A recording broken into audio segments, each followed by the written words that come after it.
So guys, Showore has raised an alarm over the plight of these Igbo couples. You can see these two people on the screen. This is an Igbo woman and an Igbo man.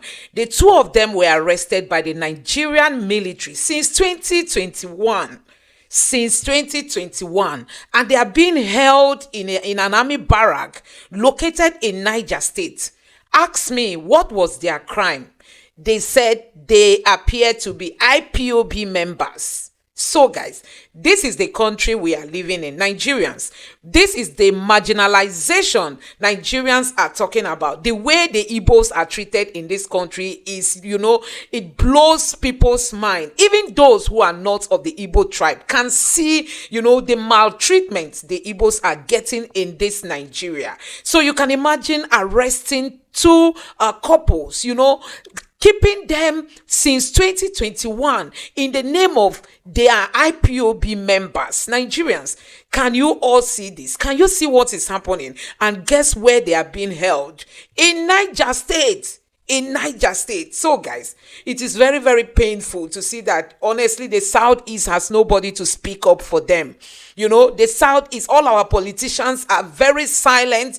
They are dancing to the tone of the APC because they want to belong to the government at the center.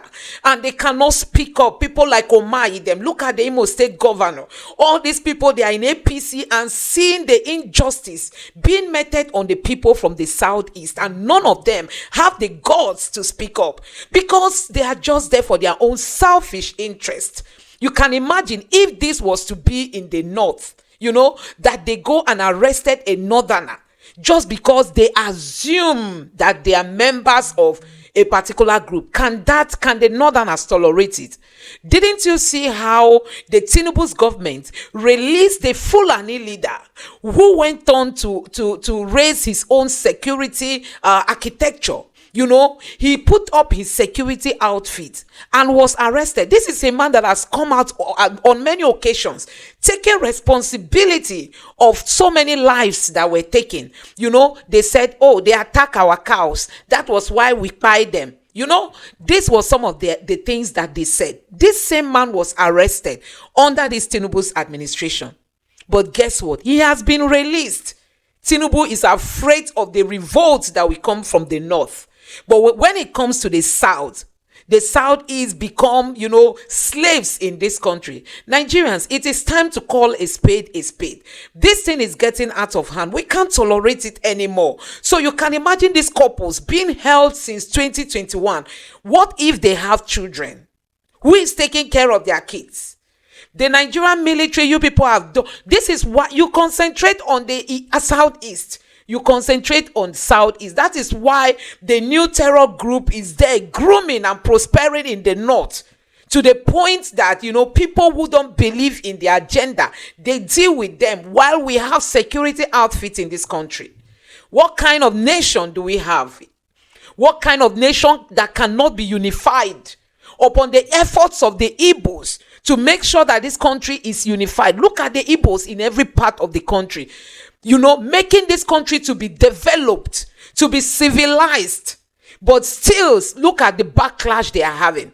Because we have people who are envious of the Igbos. How can you be arresting people in the name of they appear to be IPOB members? So guys, it is really, really so pathetic that we've not really found somebody who can speak up for the Igbos. And that is why, honestly, people keep saying marginalization, that the best thing is for the Biafrans to go, for them to secede. But the federal government is not allowing them to secede. That you should divide this country. Even recently, a naval chief, a retired naval chief said the best thing for this country is to divide it, so that a particular religion doesn't reign its religion on the other people. So guys, this is what is happening. Just take a look for yourself.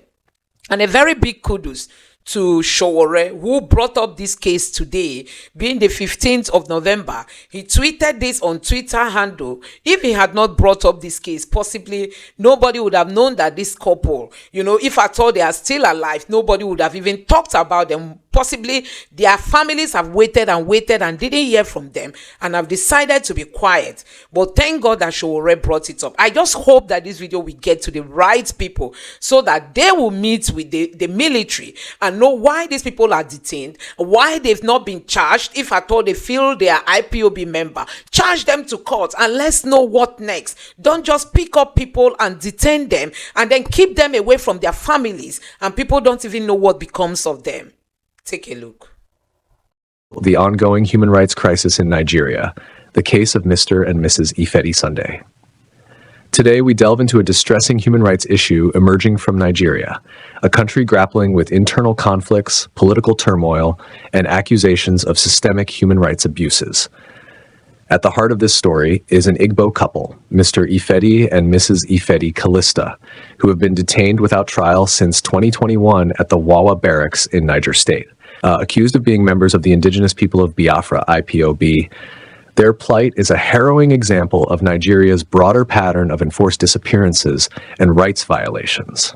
The indigenous people of Biafra, or IPOB, is a separatist group advocating for the restoration of the Republic of Biafra, which existed briefly during the Nigerian Civil War from 1967 to 1970.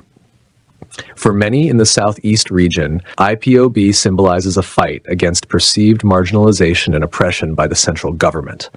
However, the Nigerian government has labeled IPOB a terrorist organization, leading to widespread crackdowns on its members and alleged sympathizers. Since 2021, Mr. and Mrs. Ifedi have been held at Wawa Barracks without formal charges or a trial, essentially denied their right to due process. Human rights activist and former presidential candidate Omoyele Sowore has brought attention to their plight, describing their detention as emblematic of Nigeria's insatiable need for national unity at the expense of basic human freedoms. Sowore's revelations are a chilling reminder of a troubling trend in Nigeria: the use of security forces to silence dissent, particularly in the southeast region. The detention of the Ifedi couple is not an isolated case.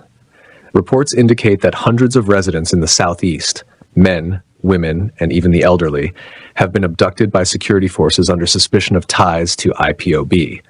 Families of these individuals are often left in limbo, unsure whether their loved ones are alive or dead. Security operations in the region have been marked by allegations of excessive force and human rights abuses. Amnesty International has documented cases involving mass arrests, entire communities being swept up by military raids, torture, detainees subjected to brutal methods to extract confessions, extortion, families coerced into paying bribes for information or the release of loved ones, extrajudicial executions, killings carried out without any judicial process. This systematic targeting of Southeast communities has created a climate of fear and anger, further fueling tensions in a region already fraught with violence. The Southeast has become a hotbed of unrest, with unknown gunmen attacking security checkpoints and military formations in retaliation for the government's heavy-handed tactics. In response, the Nigerian military has allegedly razed entire communities, an act condemned as collective punishment by rights groups. While these actions are framed as a crackdown on IPOB, critics argue they undermine the very concept of justice and exacerbate the underlying grievances that fuel separatist sentiments. Sowore's post on X, formerly Twitter, is part of a growing chorus of activists and organizations calling for accountability and transparency. In his statement, he highlighted the couple's ordeal, noting that several other Nigerians, especially from the southeast, are abandoned and rotting away in military barracks. His words resonate with countless families enduring the pain of uncertainty. The case of Mr. and Mrs. Ifedi Sunday is emblematic of a larger issue: Nigeria's struggle to balance national unity with respect for human rights. As the government intensifies its actions against IPOB and its perceived supporters, the line between security enforcement and human rights abuse grows increasingly blurred. International organizations, local activists, and civil society must amplify their efforts to demand transparency, legal accountability, and an end to arbitrary detentions. For Mr. and Mrs. Ifedi and hundreds like them, the fight for justice is far from over. If this story resonates with you, share it to raise awareness about the ongoing human rights challenges in Nigeria. Every voice counts in the fight against injustice.